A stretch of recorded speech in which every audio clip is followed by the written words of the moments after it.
What's the main reason why most real estate investors never close deals? It's not the market, it's not the price, but it's the questions that you're asking. As someone who's bought over $50 million worth of real estate all over the country over the last 7 years, and mainly using creative financing, I've learned that closing deals is a skill. And today I'm going to share with you the exact 10 strategies that I use to close more deals than most investors close in a year. These aren't just some theory I created, these are battle-tested methods from someone who's done hundreds of deals using the BOFSLO method. So stick around, because Tactic 7 will completely change how you think about objections. Tactic number 1. These are the 3 magic questions. Every deal I close starts with 3 simple questions, and these questions do all the heavy lifting for you. Question number 1, what's the least you'll take on price if we agree on the rest of the details? This question gets them thinking about flexibility. It moves them away from their asking price and into negotiation mode. And question number 2 is, what's the least you'll take every single month until I've paid you off in full? You're introducing seller financing without ever even using the term seller financing. You're moving the seller to thinking about monthly payments instead of lump sums. And then number 3, usually we buy with nothing down, okay? Just like that. This is where the magic happens, because you're not asking if they'll do owner financing, you're asking if they'll do it with nothing down. These questions uncover the seller's real motivation, and they tell you exactly what deal structure will work. And they position you as someone who has options, not just another lowball investor. Tactic number 2, the 2-call system. And here's where most investors get it wrong. They either 1, go in for the close right away and way too fast, or 2, drag out the close till they are 6 or 7 calls in and lose the deal. Either can be a big mistake. Call 1 is typically for rapport and fact-finding. You're not selling anything, you're just gathering information and building trust and finding out if they'll take payments. That should be a 3 to 7 minute call most typically. I ask about their situation, why they're selling, what's their timeline, and what's their biggest concerns, if any. I listen way more than I talk, and I take lots of notes. I have genuine interest in helping them solve their problem. And then call number 2 is where the magic really happens. This is your closing call. Now, if you're an experienced investor and you can already tell someone is ready to sell you the house, you can move directly to the close on part 2 of the very first call. However, if you're newer to the business, just go ahead and schedule the second call. That'll be the closing call, and schedule it for later that day so you can get your thoughts together and get ready for the close. The seller already knows you, they trust you. Now you present your offer, and really you aren't even making offers. You're asking them the closing questions to get them to make you an offer. But here's the key. Between call 1 and call 2, do 5 or 10 minutes of homework. Research the property, run the numbers, know what houses in that area are going for so you're ready for the close. Don't over-research though, because you don't even know yet if they're going to sell you the house. You should have a good idea from the very first call, of course, but you don't know until they've made you a reasonable offer. Now, this system works because people love to work with people they trust, and trust takes a good conversation to build. Tactic number 3, mirroring their energy. This comes from my NLP training, and people connect with people who are like them. So if they talk faster, I'm probably going to speed it up a bit. If they're more quiet or slower, then I'm going to slow down a bit. If they're excited, then match that energy. But it goes deeper than just the speed of conversation. If they use certain words, I use those same words. If they say owner financing instead of payments over time, I'm going to say owner financing as well. Or if they say investment instead of property, mirror their language. It builds trust. And I learned this from studying body language and human psychology, that when you mirror someone's energy, their brain aligns to your similarity to them, and people do business with people they like and trust. I've closed many deals just simply because the seller felt more comfortable with me. They had other offers, sometimes even higher offers, but they chose me because they knew that they could trust that the deal would get done and that I would do what I said. Tactic number 4, the assumption close. This is a big one. Instead of asking, would you like to move forward? I say, when we move forward, here's what happens next. I already assume the deal is happening. I talk about the next steps and discuss the paperwork as if we were already working on it together, because I'm certain we soon will be. When we close next month, you'll get your first payment on the 15th. When we take over the property, we'll handle all the maintenance calls. When we sign the paperwork, you won't have to worry about this property anymore. This works because it removes the pressure from making a decision. In your seller's mind or client's mind, the decision is already made. We're just working out the details. If you help enough other people get what they want, you don't have to worry about what you want. You're helping them get to their goal. But here's the important part. You have to believe it for yourself. If you're not confident that the deal will happen, they'll sense your uncertainty.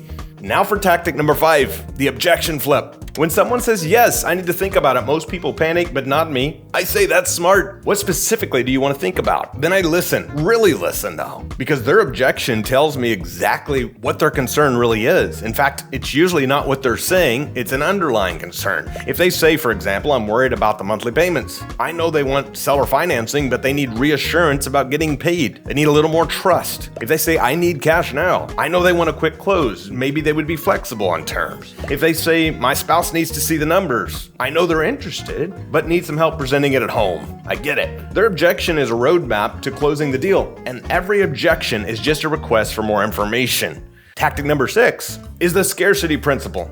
But make sure that you don't fake this one. Make sure it's real. I never make unlimited offers. Every offer has a deadline. This offer is good until Friday at 5 p.m., let's say. After that, I'm moving to the next property. This is my reality. Don't say it if you can't back it up. But the reality is, I have limited time and limited resources, and I can't wait forever for someone to decide. So here's how I go about making it work without sounding pushy. I'll explain why there's a deadline. I'm going to be buying 3 more properties this month, for example. I need to determine if this will be one of them, and if you're not ready to move forward by Friday, I'll need to focus on the other opportunities. Deadlines create urgency, and urgency creates action, and action closes deals. The key is making the deadline real and reasonable. Don't give them 4 hours to make a decision that's a life-changing decision, but also don't let them drag it out for months either.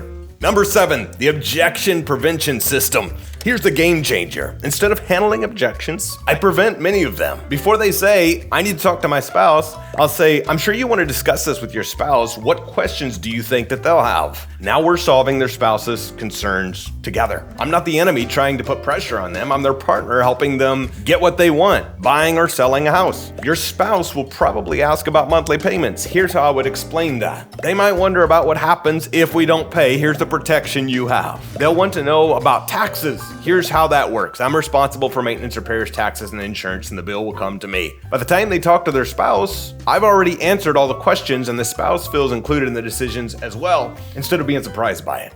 Tactic number 8, the value stack. I never just make an offer, I stack the value. Here's what I mean. For example, I'll say, here's what you get. No real estate commissions. That saves you X dollars, let's say $12,000. No repairs needed. That saves you, let's say $8,000. No showings or open houses or people traipsing through your house on the weekends. Plus, you'll get monthly income until I pay you off in full. Sometimes when needed, I keep stacking the value, like you don't have to deal with tenants calling you at midnight. You don't have to worry about vacancy. You don't have to worry about repairs, and you'll get a guaranteed payment every month until I pay you off in full. Also though, know when to shut up, because I've seen investors kill deals by continuing to sell after the sale has already been made. If the seller is ready to sign, then shut up and sign already. I help them see everything that they're getting, not just the price, because people don't sell based only on price. They sell based on people they know, like, and trust, and you solving their problem. The more value you can stack, the less important price becomes. They start seeing your offer as the obvious choice. Tactic number 9, the takeaway close. Sometimes the best close is to just walk away. You know what? I don't think this seems like the best fit. You seem like you need a more traditional sell, and that's not what I do. And then watch what happens. Suddenly they're selling you on why the deal should work. They start solving their own objections. Wait, maybe we can make this work. What if I was more flexible on the price or the payments? Hold on, let me think about this differently. What would you need in order for this to work? The walkaway close is a game changer. This works because people want what they can't have. When you take the deal off the table, it becomes way more valuable. You have to be willing, though, to actually walk away. If you're bluffing, they'll sense it. And sometimes the best deal is the one you don't do. And that's okay too. Tactic number 10, the partnership frame. And this is my secret weapon. Instead of positioning myself as a buyer just trying to buy the property, I position myself as what I truly am, their partner trying to solve their problem together. For example, here's what I see. You have a property that needs work and you don't want to have to deal with it. I have the time and resources to fix it up. So let's figure out how we can get you what you need while also helping me turn a profit. You need monthly income. I need a property to add in my portfolio. This could be a win-win for both of us. You want to retire and stop being a landlord. I want to build my real estate investing business. We can help each other out. When you frame it as a partnership in the right way, you're no longer just dropping lowball offers or trying to get what you want. You're actually helping them get what they want and solving their problem. And yes, you must win as well. They win, you win, everybody wins. This changes the entire dynamic of the conversation. Instead of negotiating against each other, you're working together to find a common solution. And as long as you're being real about it, that's a game changer. These 10 tactics have helped me close hundreds of deals using creative financing, but knowing the tactics is only the beginning. So if you want to learn more about the complete BOFSLO system, bound owner finance, sell and lease option, I'm going to be hosting a free challenge here in a few days. And in this challenge, I'll show you exactly how to find motivated sellers, structure creative deals, build passive income through real estate, and much more. So just click the link in the description to save your spot. It's completely free, but space is limited. What's your biggest challenge when it comes to closing deals? Drop it in the comments below and I'll respond. I'll try to help you out. And remember, better questions always leads to better deals.